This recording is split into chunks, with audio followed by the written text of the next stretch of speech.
Tu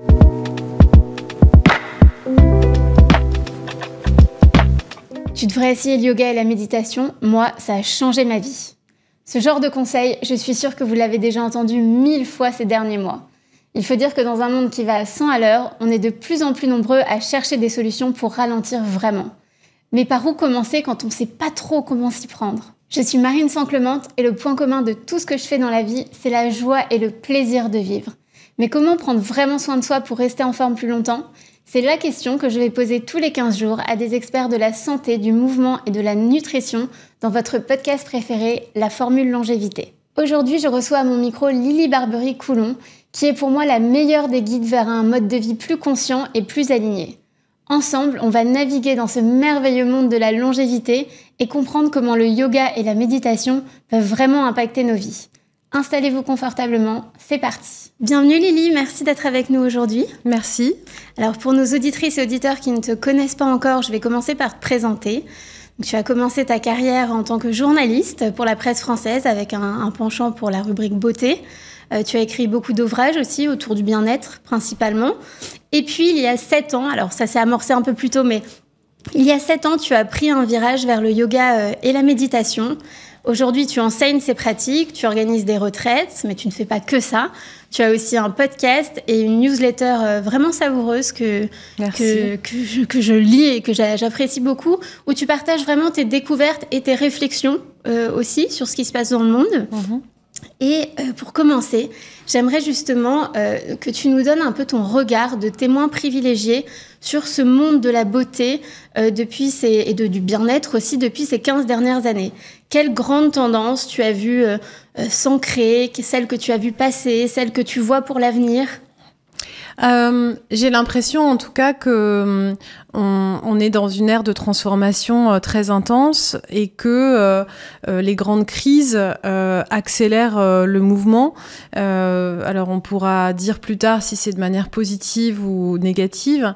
Mais forcément, ce qu'on a vécu il y a 5 ans avec la crise sanitaire autour du Covid a provoqué beaucoup de détresse en termes de santé mentale, beaucoup de quêtes de sens et donc en termes de bien-être et de santé générale du corps physique. On sent que là, aujourd'hui, il y a une volonté d'aller mieux. Est-ce qu'on va y arriver avec tous les conseils qui sont donnés en permanence sur les réseaux sociaux ? J'ai l'impression que c'est plutôt l'inverse qui est en train de se dérouler, parce qu'on est en train de créer des obsessions sur l'idée d'aller bien.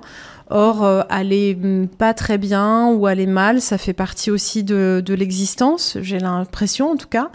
Et en termes de beauté, sur les courants de tendance, j'ai l'impression qu'il y a des mouvements très lents en fait qui s'opèrent aussi, qui sont ralentis par la crise économique. C'est-à-dire qu'on a du mal en fait à avoir beaucoup d'audace parce que on attend de voir ce qui va se passer sur le plan économique mondial avant de vraiment opérer de grands changements. Enfin, c'est mon sentiment. Et tu penses qu'il y a un décalage entre ce que les gens disent vouloir et ce qu'ils veulent vraiment ? Je sais pas. Moi, j'ai l'impression que on partage en tout cas globalement une envie de trouver du sens dans sa vie, de se sentir utile. Et c'est souvent ce qui rend le plus malheureux les gens, c'est que dans leur travail ou dans les relations qu'ils peuvent avoir avec les autres, le sentiment de ne pas être à sa place, de ne pas se sentir utile est vraiment très douloureux. Et du coup, lorsqu'on a l'impression qu'on ne sert pas le propos pour lequel on est là, la mission qu'on pense pouvoir avoir, on se sent perdu et du coup, on se met à chercher des solutions. Parfois, c'est de trouver du sens ailleurs et parfois, c'est de trouver des béquilles qui vont nous permettre de vivre avec ce manque de sens. Alors justement, on parle de quête de sens. Quand on lit des articles sur toi, on lit beaucoup cette idée de reconversion ou de bascule un peu radicale entre ton passage du monde du journalisme à celui du yoga ou en tout cas d'une pratique de mouvement. Moi, j'ai l'impression que tu mets la même intention et la même exigence de qualité dans une pratique comme dans l'autre. À partir de quel moment tu as senti en toi qu'un monde devait prendre plus de place sur un autre ? merci d'abord de cette façon d'introduire les choses, parce que c'est vrai que en fait moi je cherche à comprendre, et tant que j'ai pas compris un sujet, je vais l'essorer dans tous les sens. Une fois que je l'ai compris, ça veut pas dire forcément que je le maîtrise, mais une fois que j'ai compris comment il fonctionnait, j'ai peut-être un trouble de l'attention, mais mon attention se porte sur autre chose. Donc, du coup, j'ai été passionnée par le parfum. Quand j'étais passionnée par le parfum, j'ai ressenti le besoin d'apprendre à nommer les matières premières, donc d'apprendre à les sentir, d'aller regarder l'envers du décor, de rencontrer le maximum de parfumeurs. Et donc, je suis devenue experte en olfaction, mais pas parce que j'avais... je sais pas, c'était pour moi tellement naturel de se dire, pour pouvoir en parler, il va falloir que j'acquière des connaissances.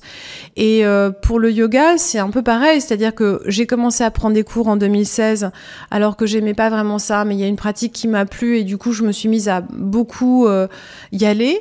Et de fil en aiguille, j'ai pas senti le choix délibéré de vouloir ne faire que ça, mais c'est plutôt en regardant mon agenda, la place que je donnais en fait à d'autres événements dans ma vie, je sais pas, par exemple aller déjeuner avec des copines, d'un seul coup ces déjeuners étaient pris par des cours de yoga.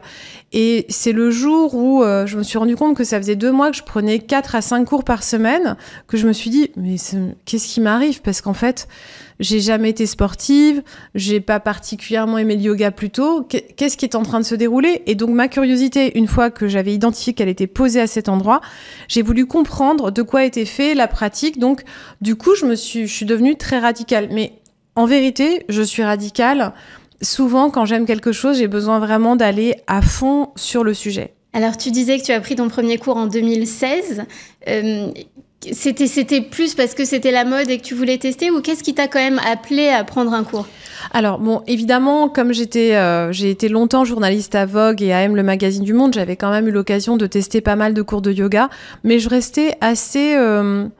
je regardais les élèves, j'étais admirative du fait qu'elles avaient l'air de se sentir mieux après le cours, mais moi, je ressentais rien de particulier, et surtout, je me sentais toujours pas assez souple, pas assez bien habillée par rapport aux autres qui avaient des tenues super belles, pas assez mince. J'avais pas l'impression d'être à ma place, pas assez acrobatique.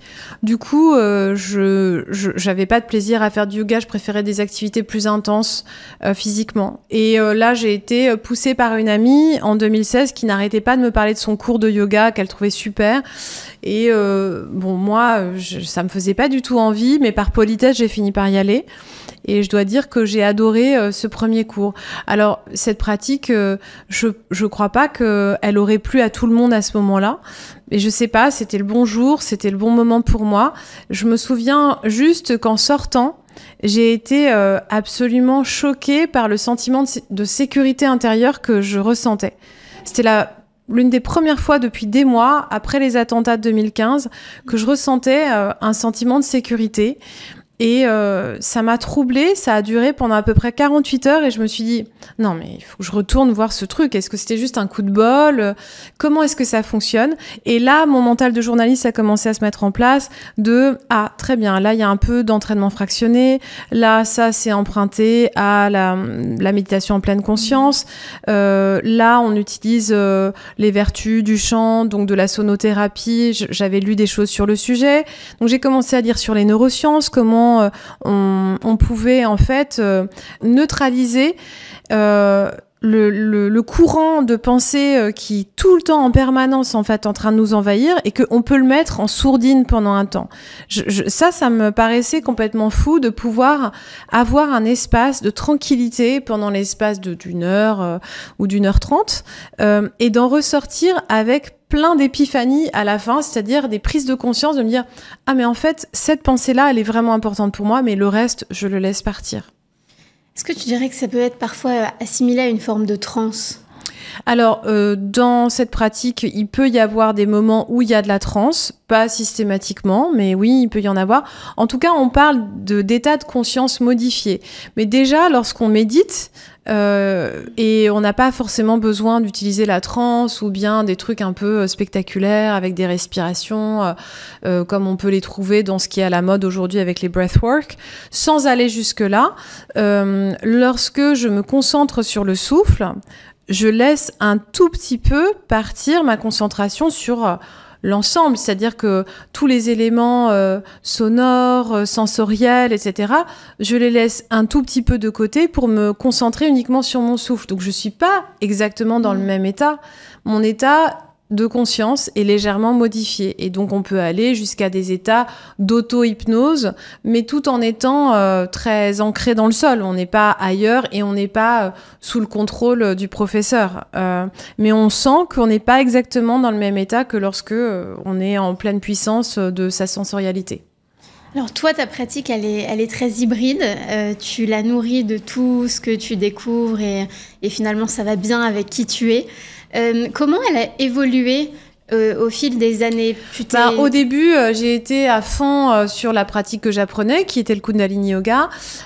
J'ai vraiment été complètement enthousiasmée, comme beaucoup de célébrités d'ailleurs à cette époque-là. J'avais suivi la métamorphose d'Alicia Keys, de plein de chanteurs et de stars de cinéma qui parlaient des bienfaits que cette pratique leur avait apporté. Et puis, il y a eu un moment où j'avais quand même j'ai toujours eu certains doutes par rapport à l'accoutrement qui allait avec cette pratique. Moi, j'étais pas du tout très à l'aise avec l'idée qu'on me demande de m'habiller en blanc ou bien de porter quelque chose sur ma tête. Donc ça me plaisait pas et j'ai tout de suite mis de côté. En revanche, oui, j'ai trouvé formidable de chanter des mantras. J'ai pris mes distances en fait avec la pratique telle qu'elle est proposée dans sa version vraiment dogmatique. Je dirais lorsque j'ai commencé à prendre conscience que il y avait pas mal d'enseignants qui n'incarnaient pas les enseignements qu'il transmettait. Et ça a été, je pense, un grand réveil. On parle toujours de l'éveil spirituel, de l'éveil de la conscience, mais je crois que le véritable moment de l'éveil pour moi, ça n'a pas été la rencontre avec ce yoga, ça a plutôt été le moment où j'ai compris que cette pratique, il y avait des choses formidables à prendre et d'autres que moi, j'avais besoin de laisser partir et en tout cas de vraiment être pleinement dans mon pouvoir et dans mon discernement plutôt que d'écouter certaines paroles qui n'étaient pas en lien avec les actions menées par les enseignants. Alors, ce qu'il faut dire aussi, quand même, pour préciser, c'est que certains de ces dogmes sont extrêmement récents. Ils sont présentés comme des enseignements millénaires, mais finalement... Oui, ça a été aussi le grand choc, c'est que on nous répétait tout le temps, en fait, dans les cours, et d'ailleurs, c'est vrai quasiment de toutes les pratiques de yoga, que ça existe depuis la nuit des temps. On ne sait pas trop, mais le fait de ne pas cibler une date précise, ça donne de la valeur, en fait, aux choses. On se dit que, ah oui, depuis des milliers d'années, des centaines d'années. Et lorsque j'ai lu le livre Yoga Monde d'une journaliste qui s'appelle Marie Coche, j'avais été assez choquée, troublée par parce qu'elle a enquêté. Elle est elle-même professeure de yoga. Elle adore cette pratique comme moi, mais elle avait besoin de comprendre pourquoi en fait on disait des choses fausses et qu'on répétait en fait sans cesse. Et moi, ça a été la même chose, c'est-à-dire que j'ai commencé à me dire pourquoi je dis ce que je dis, pourquoi je répète ce qui m'a été enseigné de cette manière-là, et j'ai commencé à laisser partir et à me dire, finalement, par exemple, les chakras, qui seraient ces centres énergétiques, ces vortex énergétiques qui nous permettraient de nous connecter à, on va dire, une énergie universelle, cosmique, on l'appelle comme on veut, la source, ce qu'on veut.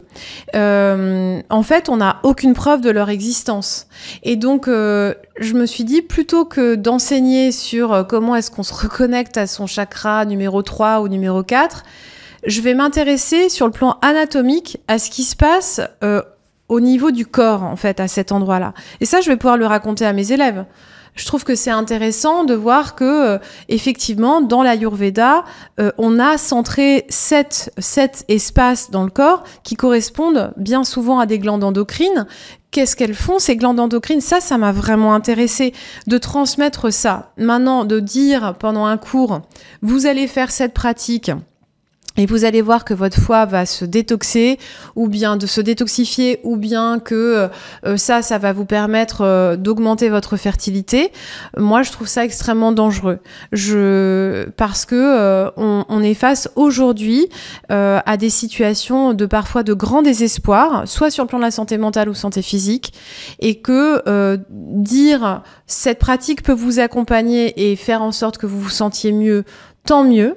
Mais elle ne se substitue en aucun cas, en fait, à la médecine ou bien à la science. Et donc, je préfère dire, en fait, moi, je ne sais pas. Je ne sais pas. Je sais que ce mantra, il me fait du bien lorsque je le chante, mais ce qui va vous apporter ce qu'il est censé faire, je crois surtout que c'est de l'induction. Et d'ailleurs, maintenant, dans mes cours, je ne dis même pas ce que le mantra est censé faire, parce que du coup, je ne veux pas créer d'induction. Si je dis, avant de chanter, il va vous apporter de l'abondance, bon, d'abord, tout le monde va se marrer, être hyper content, donc voilà, ça me valorise moi. Mais surtout, en sortant, le cerveau va se brancher sur le mot abondance et va commencer à se dire, ah bah tiens, j'ai trouvé 20 centimes dans la rue, c'est le début, quoi. Donc, évidemment que c'est de la manipulation. Elle n'est pas forcément faite avec une mauvaise intention, mais moi, j'en suis très consciente, parce que moi-même, ayant été manipulée à un moment, j'ai commencé à me rendre compte que sans le vouloir, je pouvais à mon tour manipuler. Et donc, je suis très précautionneuse sur ce point. Et est-ce que la pratique, toi, t'aide dans ton quotidien par rapport à des éléments comme le stress ou le brouillard mental? Qu'est-ce que ça t'a apporté Bon, en fait, c'est un changement énorme. J'ai même du mal à me souvenir de comment je fonctionnais avant. Un peu comme lorsqu'on a un enfant et qu'on n'arrive pas à se souvenir du monde qui était là avant d'en avoir. Comment j'avais mon cerveau disponible rien que pour moi. Une fois qu'on a un enfant, il y a toujours notre enfant qui est en priorité, en fait, quel que soit son âge, sur les urgences, en fait, qui peuvent se émerger. Aujourd'hui, lorsque j'ai un moment de stress, lorsque j'ai une difficulté, je vais me mettre automatiquement en mode méditatif. C'est-à-dire, j'observe ce qui est en train de se dérouler dans mon corps. Où est-ce que c'est ? À quel endroit est-ce que j'ai une douleur, une gêne particulière? Je vais me servir du souffle. Même si je suis dans la rue, si je suis dans le métro, je vais me servir vraiment de... je peux respirer peut-être un tout petit peu plus lentement là. Là, je sens que ça monte. Je peux utiliser... J'ai tellement de respiration comme outil. J'ai une boîte à outils qui est gigantesque. J'essaye de la transmettre en fait à mes élèves en permanence parce que je me dis ça, en fait, c'est quelque chose... Une fois on sait le faire, je peux m'en servir. Je suis dans le métro, je ressens de la colère parce qu'il y a quelqu'un qui m'a poussé. Je peux faire une respiration du feu. Les gens vont même pas s'en rendre compte. Et moi, ça va me permettre d'évacuer. Je peux compter dans ma tête et, par exemple, décider que je vais expirer sur 10 temps et inspirer sur 5 temps. Je peux utiliser la cohérence cardiaque et juste dans la rue, marcher en cohérence cardiaque, marcher sur 5 temps, inspirer sur 5 temps et expirer sur 5 temps en faisant 5 pas supplémentaires. Je peux me servir de tapping, de choses vraiment mais très subtiles et simples, mais qui vont m'aider. Des fois, je vais me mettre à compter les temps en fait en pressant mon pouce, mon index, puis ensuite mon pouce, mon annulaire, mon auriculaire, etc. Donc, c'est des toutes petites astuces, mais que j'ai tellement intégrées que, oui, je vais me mettre en pause méditative. Et même là, je pourrais le faire pendant qu'on est en train de se parler. Qu'est-ce que je ressens? Est-ce que je suis vraiment présente dans cette conversation? Est-ce qu'il y a une partie de moi qui est ailleurs? Est-ce que je suis en train de réfléchir à autre chose ou est-ce que je suis vraiment présente? Et là, je peux répondre, non, je suis vraiment présente. Merci d'être présente. Est-ce que c'est pas par rapport à la respiration? Alors moi, ça m'agace toujours un peu quand je suis dans des studios et on me dit on va apprendre à respirer. Alors heureusement qu'on sait respirer, parce que sinon on ne serait pas là pour discuter. Est-ce que comment tu fais la balance entre pédagogie et pas infantiliser finalement tes élèves? Oui, je pense qu'il n'y a rien à apprendre, justement. On sait tout dès le départ. C'est juste qu'on a tendance à oublier, en fait. D'ailleurs, lorsqu'on est sur le point de s'endormir, on retrouve une respiration qui est parfaite. qui est juste comme elle devrait être. Donc c'est juste de se souvenir qu'on sait. Et moi, c'est plutôt ça que j'ai envie de transmettre. Et puis d'être dans un rapport horizontal, je dirais, avec ceux qui sont dans le désir d'apprendre, parce que moi aussi, je continue à apprendre. Je suis toujours élève. Donc, l'idée, c'est de surtout pas se poser au-dessus. Et j'ai plutôt tendance à partager des anecdotes personnelles pour justement partager le fait que je suis au même niveau, mais que les outils m'ont aidé. Ça m'intéresse en fait, de voir que tiens, je me rendais pas compte de tel problème, je l'ai identifié grâce à la méditation et j'ai pu avancer dans une direction de mieux-être. Alors tous ces bienfaits, ils ont été prouvés. En préparant cette interview, j'ai regardé un peu la littérature scientifique et j'ai compilé une trentaine d'études qui cherchaient toutes à montrer les effets du yoga sur le cerveau, notamment avec l'usage d'IRM. Et là, il y a vraiment un consensus. Le yoga permet de développer certaines zones du cerveau liées à la mémoire, à la concentration, au règlement des émotions. Est-ce qu'il faut être un yogi acharné pour toucher du doigt ces bienfaits ou on peut y arriver même en pratiquant régulièrement ? Alors, je pense pas que le yoga ait besoin d'être pratiqué à outrance pour qu'on puisse arriver à ça. Et d'ailleurs, je connais des yogis qui sont exceptionnels et qui sont pourtant des gens qui sont dans une grande détresse mentale. Donc, évidemment que, comme toute chose, il va falloir savoir le doser et puis savoir si on l'aime. Parce que d'abord, il y a plein de yogas différents, donc il faut pouvoir trouver celui qui nous convient. C'est comme la méditation, il y en a plein des différentes et donc de trouver celle qui nous fait vraiment du bien. Et puis des fois on peut par exemple il y a des gens qui ont, moi j'ai pas de chien, mais il y a des gens qui promènent leur chien tous les jours et en fait ils s'en rendent pas compte, mais cette promenade quotidienne le matin et le soir leur apporte en fait un véritable espace de méditation, parce qu'en fait ils refont à chaque fois le même chemin.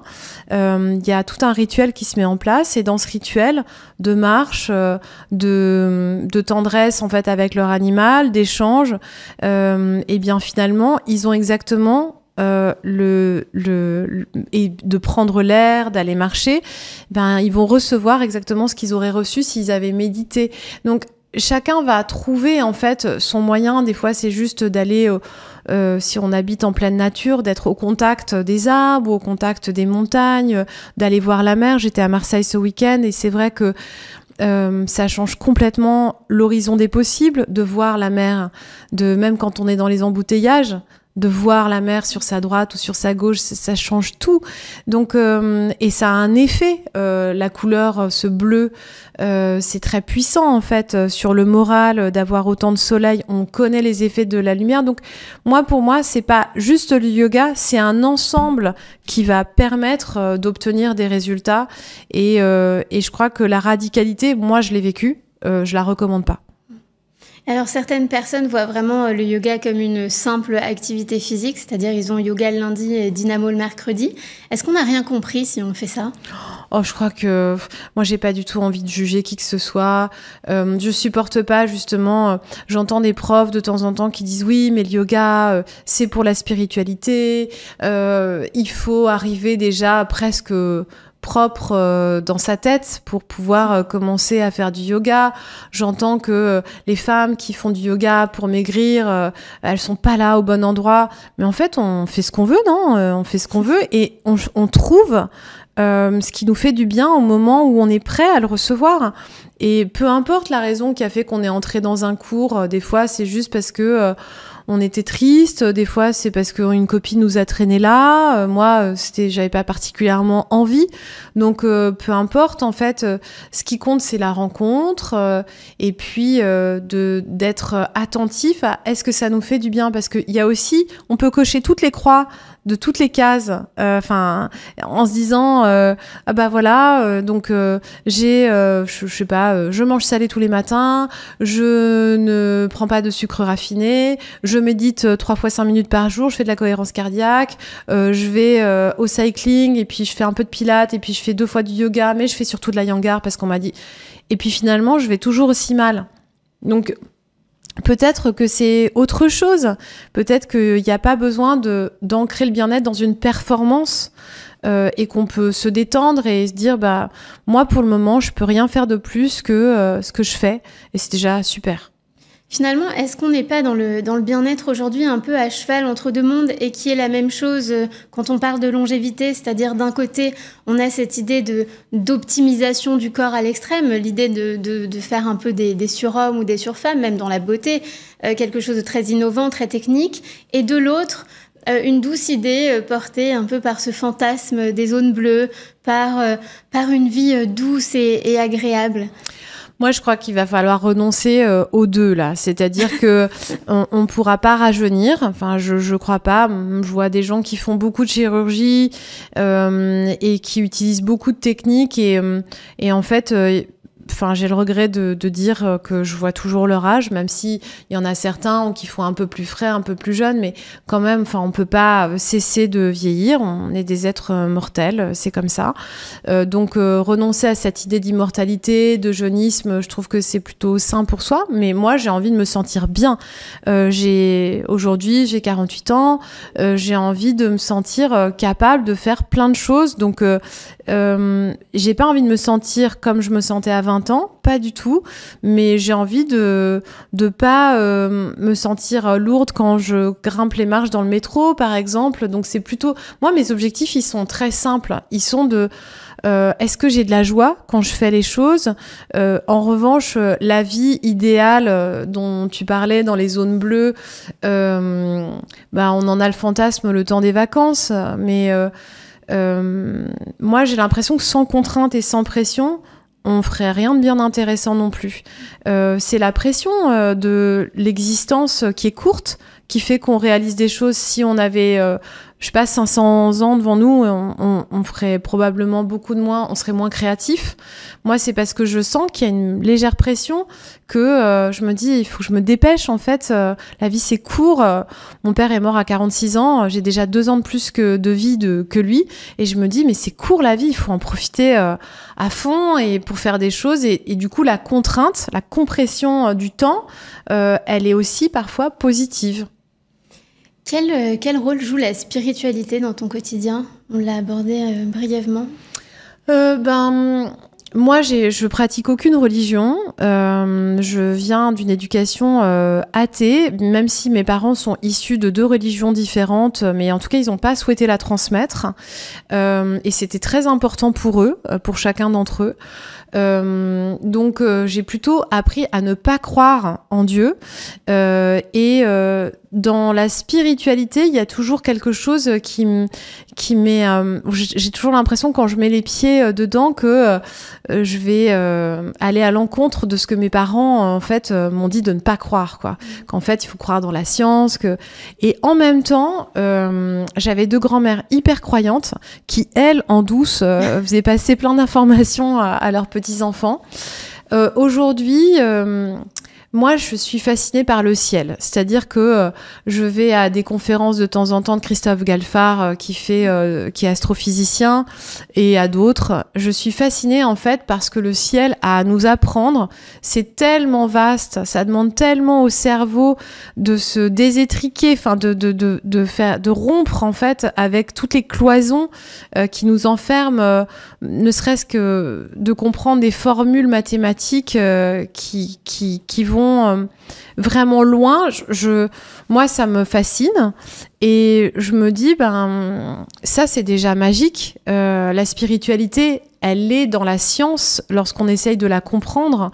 Donc, je suis ouverte au mystère, puisqu'on n'a vraiment encore rien compris à pourquoi on était là. Qu'est-ce qu'on fait sur cette toute petite planète au milieu de l'immensité ? Ça me fascine comme question. J'ai pas répondu à cette question. Et s'il y a quelque chose, une conscience universelle qui nous unit tous, eh bien, ok, pourquoi pas ?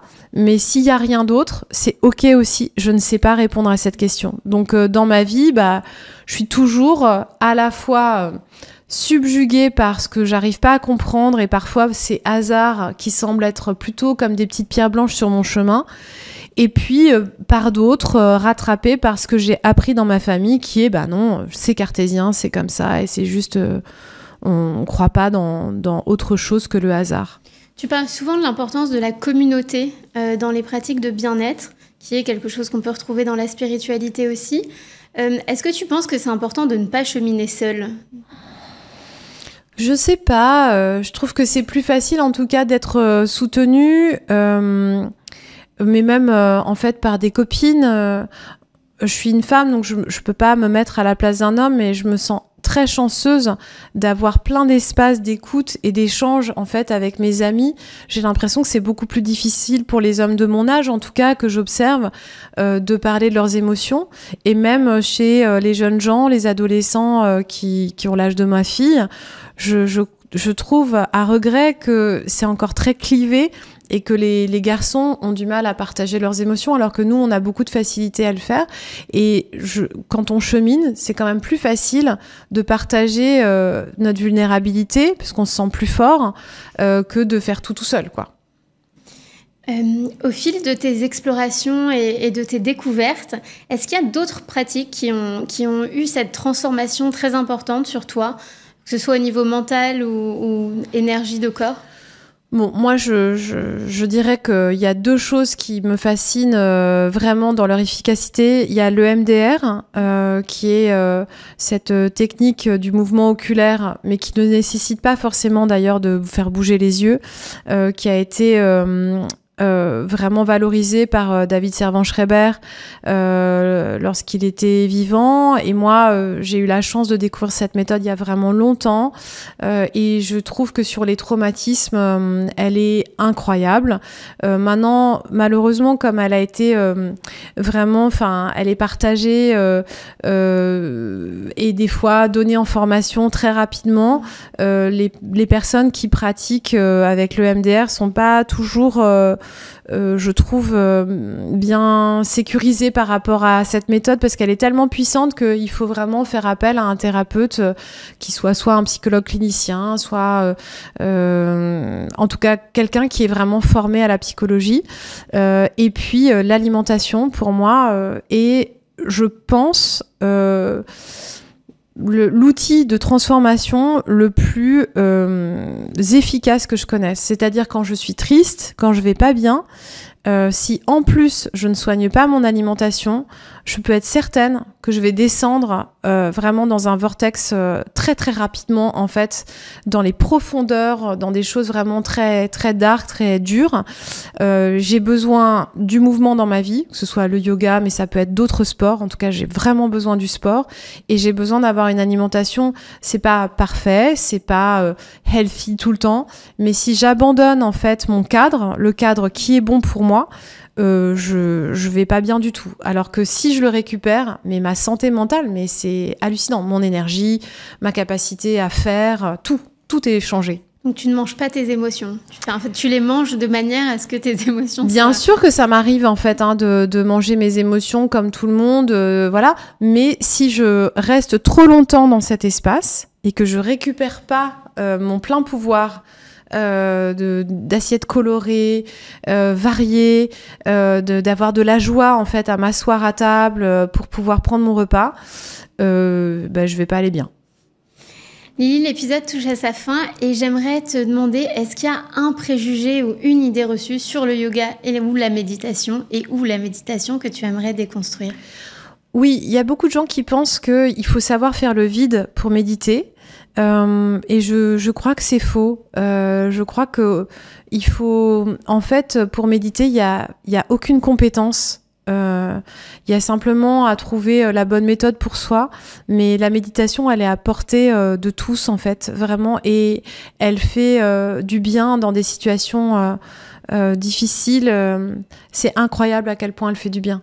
Comment on commence pour nos auditrices et auditeurs qui ne sauraient pas du tout quoi faire pour commencer à méditer ? Eh bien, on peut utiliser des applications, on peut me suivre, parce que moi, je propose plein d'outils. J'en partage aussi à travers ma newsletter. Je partage des vidéos, des choses comme ça, pas simplement sur ma plateforme de cours en ligne.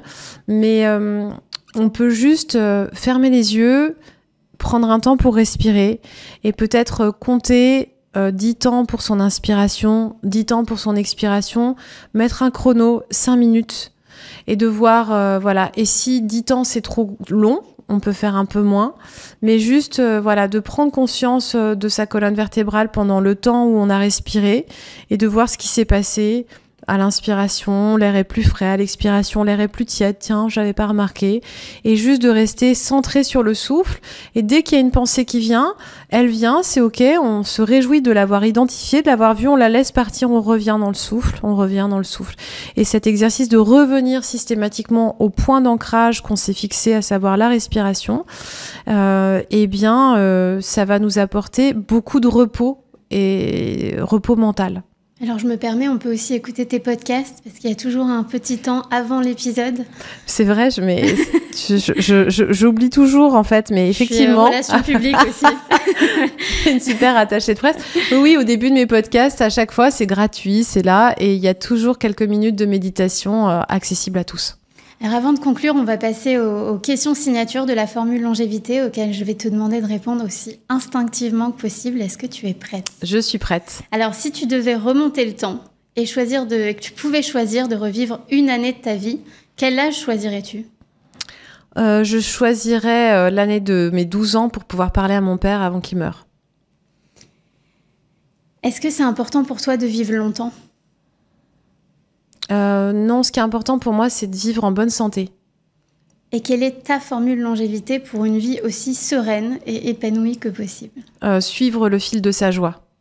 Merci beaucoup Lily. Merci. À très bientôt. À très bientôt. Quant à vous, chères auditrices et auditeurs, je vous remercie du fond du cœur d'avoir écouté ce podcast. J'espère que vous avez appris plein de choses et que vous aurez envie d'aller encore plus loin. Si cet épisode vous a plu, n'hésitez pas à le noter 5 étoiles sur toutes les plateformes d'écoute et à en parler autour de vous. Ça n'a l'air de rien comme ça, mais pour nous, ça compte beaucoup. Et si vous voulez être au courant des prochains épisodes, abonnez-vous. Je vous dis à très bientôt et je vous embrasse. Ciao!